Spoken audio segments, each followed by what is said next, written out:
नमस्कार। आजिकाली गोटे विषय को नहीं सबुआड़े भारी चर्चा आउ सेटा हेला अष्टम वेतन कमिशन। कौन सतरे केंद्र सरकारी कर्मचारी सर्वनिम्न दरमा एते बढ़िबाकु जाउछि?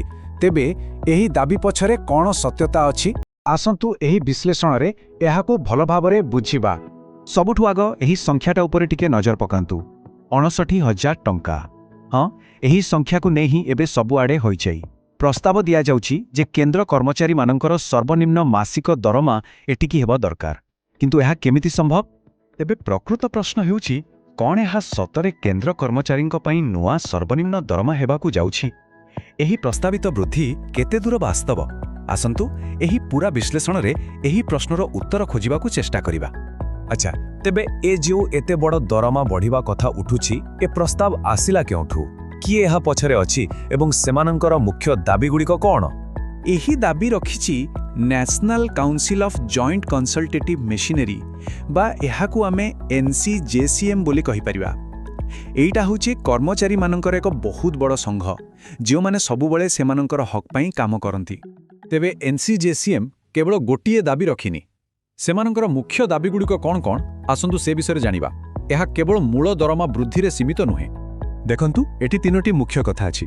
सबुठु बड़ कथा हैला सर्वनिम्न दरमा को सीधा 18,000 टंका रु 69,000 टंका को बढ़ेबा पई दाबी करा जायछि। तापर आसुछि महंगा भत्ता बडीए एवं अन्य भत्ता सेथिर भी बड़ परिवर्तन पई कुहा जायछि। आ शेषरे जो माने अवसर नै सारिछंती सेही पेंशन भोगी मानक पई मध्य अधिक सुविधा दाबी करा जायछि। ए सबु भितरे गोटे शब्द बारंबार सुनिबाकु मिलुछि आ ता हैला फिटमेंट फैक्टर। सुनिबाकु टिके कष्ट लागुथाय पारे, किंतु विश्वास करंतु एहाकु बुझिबा बहुत सहज। आसंतु यार रहस्य उन्मोचन करिबा। तेबे ए फिटमेंट फैक्टरटा कौन? सरल भाषा रे कहिले एहा होछि एक गुणक, माने गोटे संख्या जहाकु जणे कर्मचारी पुराणा दरमा रे गुणी देले नुआ दरमा बाहरी पड़िबो। बस एतिकी। एबे एही तुलना को देखंतु, एटा बहुत जरूरी। सप्तम वेतन कमिशन रे एही फैक्टर थिला 2.57, किंतु एबे दाबी करा जाउछि 3.833। देखिले तो केते बड़ फरक। एथिपाई ही दरमारे एते बड़ डिया मारिबा कथा कुहा जाउछि। हौ, तेबे से 59,000 टंकार हिसाबटा केमिति हेला आसंतु देखिबा। देखंतु एबे सर्वनिम्न दरमा अछि 18,000 टंका। ठीक, ताकू नुआ प्रस्तावित फैक्टर माने 3.833 रे गुणी दियंतु। केते हेला 59,994 टंका, जहाको आमे राउंड फिगर रे 59,000 टंका कहूछि। बुझी गले त एबे पूरा गणितटा? अच्छा, कथा तो बुझा पड़िला, किंतु प्रश्न हेउछि ए सबु जदि हुए तेबे केबेठु लागू हेबो? एहार समय सीमा कोन होई पारे? देखंतु साधारणतः गोटे नियम अछि जे प्रति 10 वर्ष रे थरे नुआ वेतन कमिशन आसे। शेष थर पई सप्तम वेतन कमिशन आसिथिला 2016 रे। तेबे सेही हिसाब रे तार 10 वर्ष परे माने जनवरी 2026 सुद्धा अष्टम वेतन कमिशन लागू हेबार पूरा संभावना रहिछि।